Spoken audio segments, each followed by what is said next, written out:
Hi guys, let's recreate some outfits inspired by Bollywood celebrities.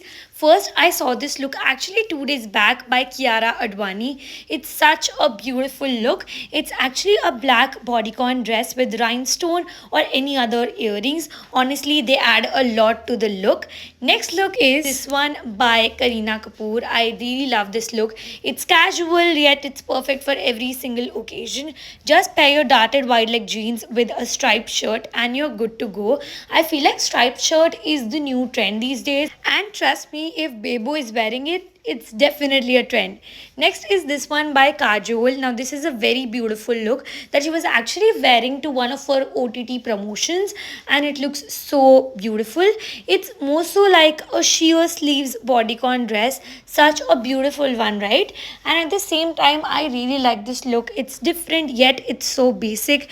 It looks so beautiful. As soon as I saw that look, I was like, oh my god, I have to recreate this look, and I love the final outcome. You can accessorize it on your own to add your own touch. Next is this white corset look. I've seen a lot of celebrities such as Isha Malviya from Big Boss and also Kareena Kapoor wear something very similar. I love this look. It's comfy, it's beautiful. I really like the lace detailing. And the last look, this look is perfect for an everyday basis. This is by Deepika Padukone. It's a sweater with jeans. It's casual yet so comfy. And yeah, subscribe for more.